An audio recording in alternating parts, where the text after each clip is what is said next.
आमचा पक्ष उद्धव ठाकरे साहेबांचा पक्ष हा एकत्रित बसेल. स्वतः उद्धव ठाकरे साहेबांची इच्छा असेल तर 100% पाठिंबा आमचा पक्ष तर देईलच. मी फार छोटा कार्यकर्ता आहे, आमचे नेते या बाबतीत जास्त स्पष्टपणे बोलू शकतील. काँग्रेस सुद्धा त्यांना पाठिंबा देईल. कारण का शेवटी पवार साहेब जेव्हा उभे होते तेव्हा सर्वच पक्षांनी आणि खास करून उद्धव ठाकरे साहेबांचा पक्ष आणि काँग्रेस पक्ष यांनी तर पाठिंबा दिलाच, मदत सुद्धा तिथं केली.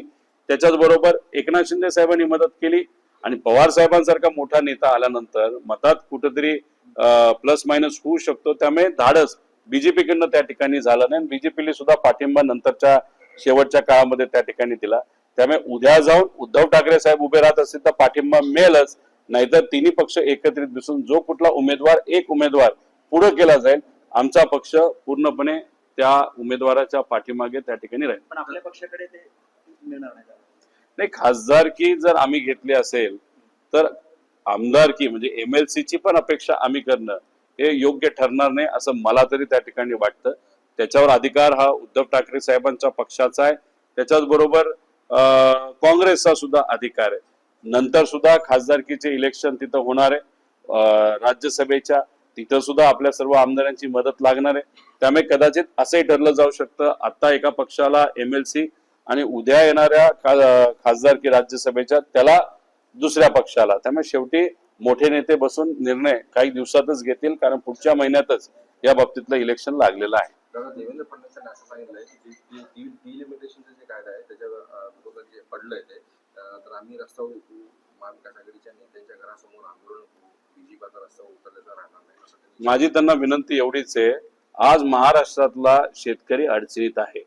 एकदा शेतकऱ्यासाठी आंदोलनासाठी उतरा. युवा अडचणीत आहे, युवासाठी तुम्ही उतरा. महिलांवर या देशामध्ये सगळ्यात जास्त अत्याचार महाराष्ट्रात होत आहे, त्यासाठी तुम्ही उतरा. पण तुम्ही या विषयासाठी उतरणार नाही. पण केंद्रात एक असा कायदा आणण्याचा प्रयत्न केला जातो ज्याच्यामध्ये संविधानाला दाबलं जातं आणि तो कायदा सर्व बाकी इतर विरोधातले खासदार एकत्रित येऊन हाणून पाडतात. आणि त्या विषयाच्या विरोधात तुम्ही जर रस्त्यावर उतरत असाल तर कदाचित असंच म्हणावं लागेल वरून आदेश आला आणि देवेंद्र फडणवीस साहेबांना आदेश आल्यानंतर त्या पद्धतीने त्या ठिकाणी असं वक्तव्य तिथं ते करत आहेत. बघा, लोकांनी जो निर्णय घेतला ना लोकसभेच्या वेळेस त्यांचं अभिनंदन खऱ्या अर्थाने आज केलं पाहिजे की लोकांनी खासदारकीच्या वेळेस भाजपला कौल नाही दिला. भाजपचा प्लॅन होता 400 पार आणि 400 पार जर ते गेले असतील तर असे नवीन नवीन कायदे घरी बसल्या बसल्या त्यांनी तिथं केले असते. त्यामुळे कालचं विधायक डिलिमिटेशनचे जे संविधानाच्या विरोधात होतं ते हाणून पाडलं. हे खासदारांना श्रेय जातच पण हे लोकांना सुद्धा जातं. त्यामुळे भाजपच्या लोक हे सिलेक्टिव्ह भूमिका घेतात, रस्त्यावर उतरतात, आंदोलन करतात, पण गरिबासाठी आणि सामान्य लोकांसाठी मात्र सत्ता असून सुद्धा काही त्या ठिकाणी करत नाही. 1,00,000 कोटी रुपये मराठी कॉन्ट्रॅक्टरचे आज प्रलंबित आहेत, आत्महत्या करायला निघालेले आहेत. पण हे राज्य सरकार गुजरातच्या मोठ्या मोठ्या कॉन्ट्रॅक्टरला आणि आंध्राच्या मोठ्या मोठ्या कॉन्ट्रॅक्टरला हजारो कोटी रुपये त्या ठिकाणी देत आहे. मग कुठं ना कुठेतरी महाराष्ट्राचा द्रोह झाला असं आपलं त्या ठिकाणी म्हणावं लागेल. SIR चालू आहे त्याच्याबद्दल काय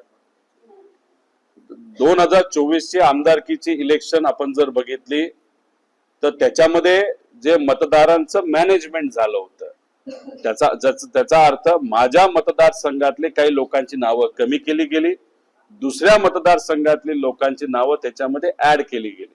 इलेक्शन झाल्यानंतर सगळंच तिथं कॅन्सल झालं. SIR हे जे काही नवीन प्रकार आहे त्याच्यामध्ये ऑफिशियली नावं काढली जातात. SIR साठी वापरलं जाणारं सॉफ्टवेअर हे नवीन सॉफ्टवेअर आहे. पहिल्यांदा याचा वापर हा वेस्ट बेंगॉल मध्ये करण्यात आला. जेव्हा पहिल्यांदा हे मशीन वापरलं तेव्हा वेस्ट बेंगॉलची मतदारांची संख्या 7.5 कोटी आहे. या सॉफ्टवेअरनी सांगितलं 7 कोटी लोक हे मतदार बाद झाले. मग परत त्याच्यात काम केलं आणि त्यानंतर त्यांनी 15% मतदार बाद केले. 2 प्रकारचे हे सॉफ्टवेअर मतदारांना बाद करतं. एक, नाव मॅच नाही झालं तर संशयाच्या यादीमध्ये काही लोकांना टाकलं जातं आणि दुसरं, जर काही ऍड्रेस मॅच नाही झालं त्याला बाद केलं जातं. आता जसं वेस्ट बेंगॉलला झालं तसं हे महाराष्ट्रात होणार आहे.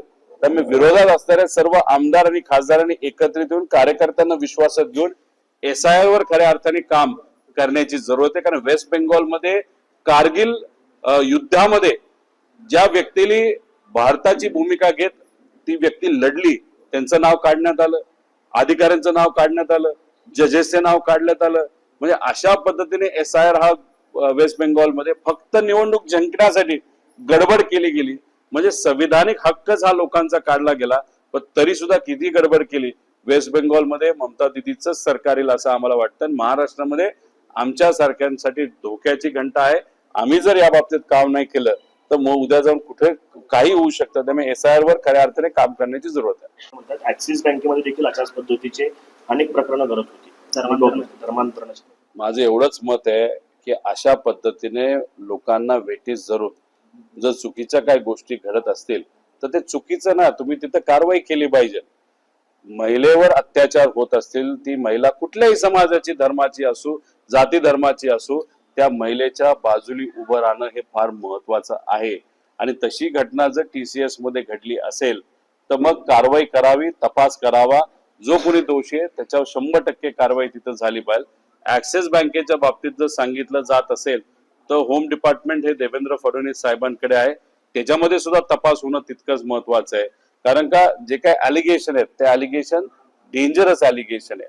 त्यामुळे महिलेवर अत्याचार होताना जात पात धर्म न बघता त्या महिलेच्या पाठीमागे, ज्याच्यावर अत्याचार, त्या ठिकाणी लैंगिक शोषण असू द्या नाही तर वेगळं काही अत्याचार असतील तर त्या महिलेच्या पाठीमागे राहणं, उभं राहणं हे फार महत्वाचं आहे. पण अमृता फडणवीस ऍक्सिस बँकेच्या वरिष्ठ पदावरती होत्या. 2014 सालीपासून मुख्यमंत्री देवेंद्र फडणवीस होते. गृहविभाग त्यावेळेस त्यांच्याकडे होता.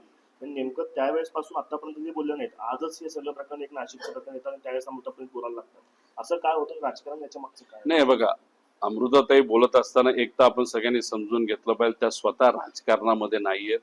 समाजकारण नाहीतर इतर काही गोष्टींमध्ये, म्हणजे ज्या आर्टिस्टिक गोष्टी असतील नाहीतर कला क्षेत्रातल्या गोष्टी असेल त्याच्यामध्ये त्या सक्रिय असतात.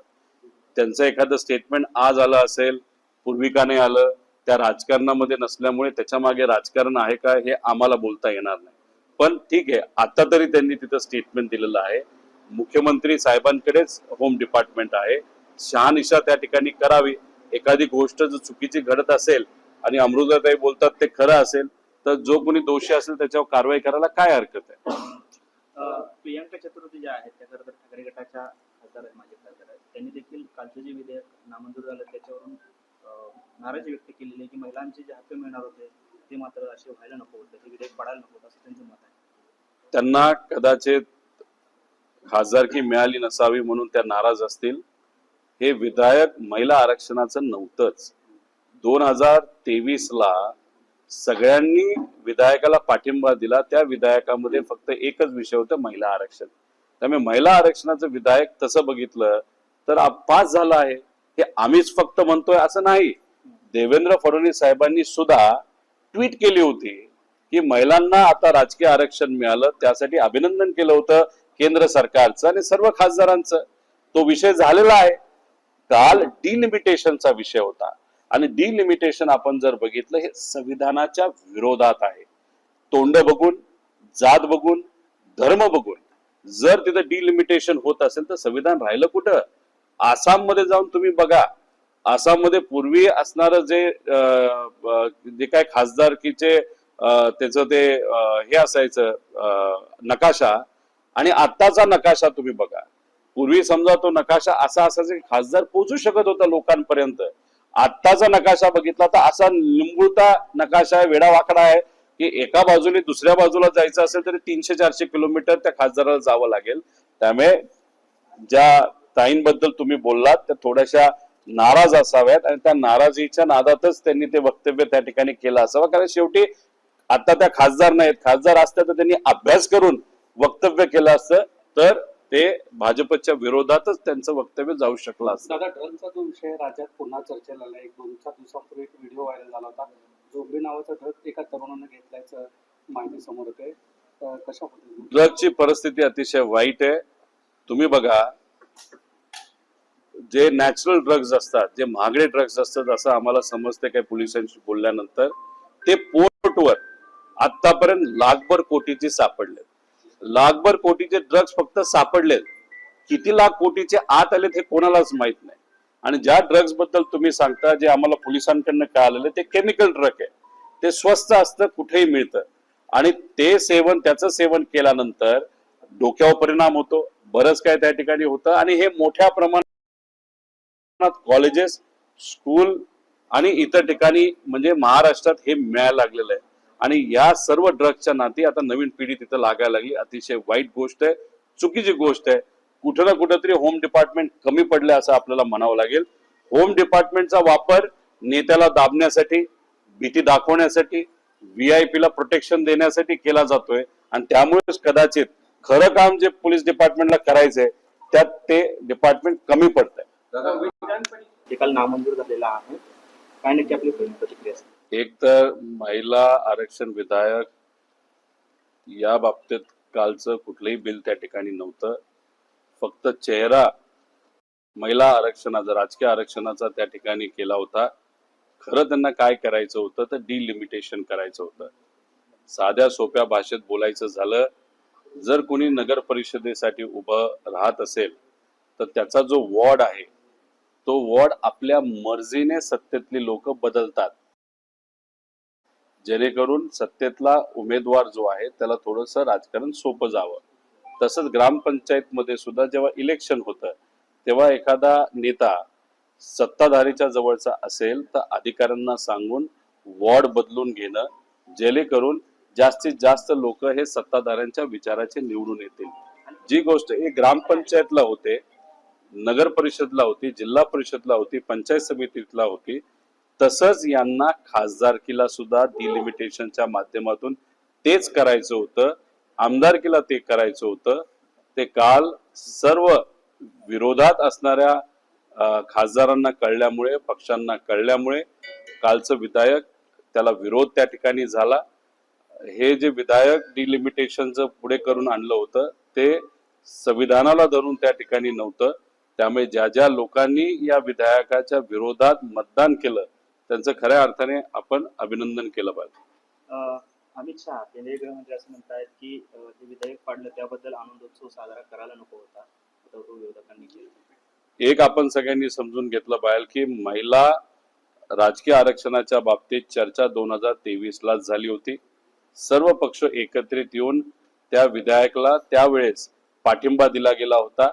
त्याच्याच बरोबर आपण जर समजून घेतलं तर अनेक लोकांची मागणी होती जातीनिहाय तिथं सेन्सस करण्याची, जातीनिहाय जनगणना करायची. आता ही मागणी सगळ्यांचीच होती. राहुल गांधीजींनी सुद्धा हा मुद्दा मांडला होता, आम्ही मांडला होता आणि त्याला कुठेतरी एक प्रेशर आल्यानंतर, खास करून ओबीसी समाजाकडनं सुद्धा प्रेशर आल्यानंतर कुठेतरी जातीय जनगणना ही भाजपला स्वीकारावी लागली आणि त्यानंतर ती सुरू झाली. पण कालचं विधायक जर आपण बघितलं तर ते बोलत असताना 2011चे जनगणना मोजत होते. ते चुकीचं होतं.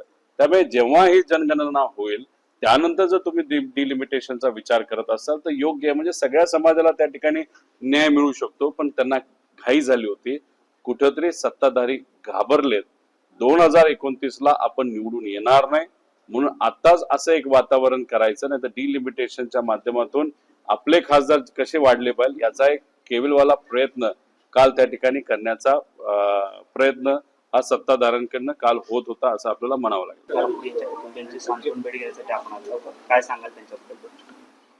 खरं तर आज माजी महापौर आणि आदरणीय पवार साहेबांचे अतिशय निकटवर्गीय जनार्दन साहेब यांचा काही दिवसांपूर्वी वयामुळे त्या ठिकाणी त्यांचं निधन झालं. त्यावेळेस आमच्या घरामध्ये सुद्धा अजितदादांचा जो त्या ठिकाणी ऍक्सिडेंट झाला होता आणि नंतर त्याच विषयामध्ये आमचा पूर्ण परिवार तिथं असल्यामुळे काही दिवसांपूर्वी इथं येता आलं नाही. पण या परिवाराला भेटणं, सांत्वन करणं हे अतिशय महत्वाचं होतं. कारण हा परिवार पवार परिवाराच्या अतिशय जवळचा आहे.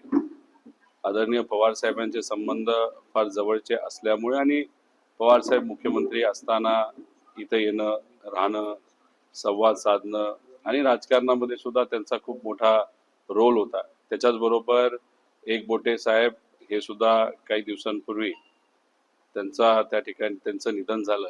त्यांच्या घरी जाऊन त्यांच्या घराचं पण सांत्वन केलं.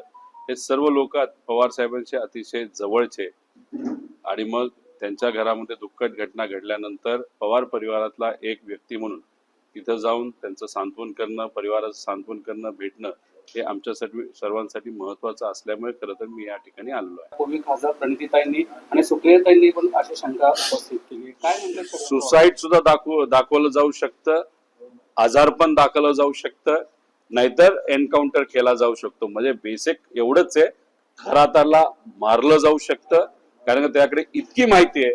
ती माहिती जर समोर आले तर अनेक नेत्यांना अडचण त्या ठिकाणी येऊ शकते. तुम्ही बघा राजकारण कशा पद्धतीचं असतं.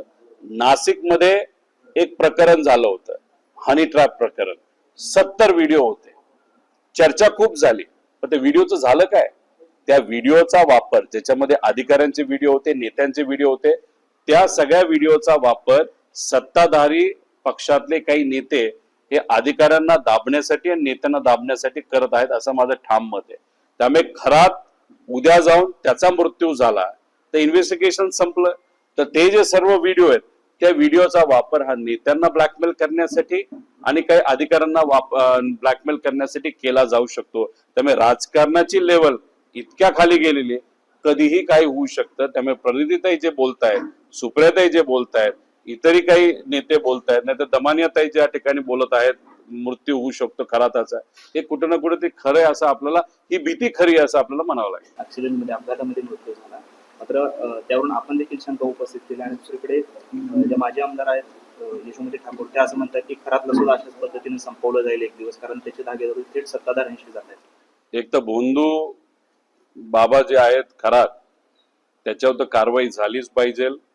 कारण का अनेक महिलांवर त्यांनी खोटं बोलून, फसवून, नाहीतर कुठलं तरी औषध पाजून त्यांच्यावर अत्याचार केलेले आहेत. त्याच्याच बरोबर हवालामध्ये तो माणूस आहे, इतरही काही चुकीच्या व्यवसायामध्ये आहे. त्या व्यक्तीची प्रॉपर्टी आपण बघितली तर गेल्या 10-12 वर्षामध्ये 2000 कोटी रुपयाची प्रॉपर्टी गोळा केलेली आहे. गरिबाचं साधं काम होत नाही, पण या बोंधू बाबाचं काम तिथं होत होतं. पण या बोंधू बाबाकडे अनेक व्हिडिओ आहेत आणि बऱ्याच नेत्यांची माहिती आहे. याच्यामध्ये काळी जादू जी केली जात होती, त्या काळी जादू करत असताना त्याच्या मागे जो हेतू असतो दुसऱ्याचं वाईट होणं, तो हेतू कोणाचा कुठला होता हे बोंधू बाबाला तिथं माहिती आहे. व्हिडिओ जे बाहेर आले ते सामान्य लोकांचे आले, नेत्यांचे बाहेर आलेले नाहीत. आमचं मत आहे कोणाचंच व्हिडिओ बाहेर येऊ नये. जर सिलेक्टिव्ह व्हिडिओ बाहेर येत असते त्याच्या मागे कुठेतरी राजकारण, हे जे काही नेते काळी जादू करत होते, बोट कापून रक्त त्या भावलीवर टाकत होते, हे सगळे व्हिडिओ कुठे गेले हे का बाहेर येत नाही? आणि या बाबतीतली माहिती शेळकेला त्या ठिकाणी असल्यामुळे आणि चर्चा आणि इन्व्हेस्टिगेशन तपास चालू असताना शेळकेचा मृत्यू होणं हे म्हणजे कुठं ना कुठंतरी शंका घेण्यासारखं आहे. म्हणून आम्ही म्हणालो होतो ऍक्सिडेंट कसा झाला, कशामुळे झाला, याचा एक थोडासा अभ्यास नाही इन्व्हेस्टिगेशन झालं पाहिजे. आणि शेळकेंच्या माध्यमातून पैसा हा वळवला जात होता आणि पैसा हा काही छोटा पैसा नव्हता, खूप मोठा होता. आणि दादांचा ऍक्सिडेंट जो 28 जानेवारीला झाला त्याच्या आदल्या दिवशी, त्या दिवशी आणि दुसऱ्या दिवशी पैशाची खूप मोठी उलाढाल ही खराताच्या अकाउंटला त्या ठिकाणी झाली होती. त्यामुळे इन्व्हेस्टिगेशन करत असताना जर कोणाचा मृत्यू होत असेल साहजिकच आपण शंका घेणार. आणि जवळच्या व्यक्तीचा जर मृत्यू झाला असेल तर साहजिकच कुणीही असं म्हणेल की उद्या जाऊन खराताला मारलं जाऊ शकतं, सुसाईड झालं असं सांगितलं जाऊ शकतं, नाहीतर सरळ सरळ जसं मुंबईमध्ये एन्काउंटर केला होता एका व्यक्तीचा ज्याला खूप माहित होतं, तसं खरातचं पण एन्काउंटर होऊ शकतं अशी भीती आम्हाला सगळ्यांना वाटतं. खासदार प्रणिती शिंदेंनी पण अशी शंका व्यक्त केली आहे, तुम्ही देखील करताय, ते घडेल असं कशाच नाही, ती भीती वाटते ना. तुमच्याकडे जे काय पुरावा ती SIT कडे द्या. बावनकुळे साहेबांना म्हणायचं अजितदादांच्या बाबतीतले सगळे पुरावे आम्ही दिले, तुम्ही त्या पुराव्याचं काय केलं असंच वाटायला लागलं ना तुम्हाला. तो तपास अजितदादांच्या ऍक्सिडेंट बद्दलचा करायचा नाही. VSR नावाची जी कंपनी आहे त्याला आतापर्यंत अजितदादांच्या ऍक्सिडेंट नंतर 100 कोटी रुपये तुम्ही त्यांना फंडिंग करता, नाही तर पैसे सरकारच्या तिजोरीतून तिथं देता.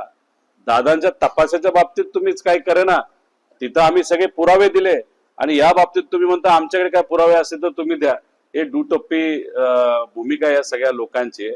तुम्ही काल बघा की काल दक्षिणातले सर्वे, आता हा विषय वेगळा विषय आहे, दक्षिणचे जे सर्व राज्य होते ते एकत्रित येऊन आपण सुद्धा त्यांना सपोर्ट केला, काँग्रेसनी सपोर्ट केला आणि एकत्रित डिलिमिटेशनच्या विरोधात त्यांनी त्या ठिकाणी लढा उभा केला आणि विजयी झाला.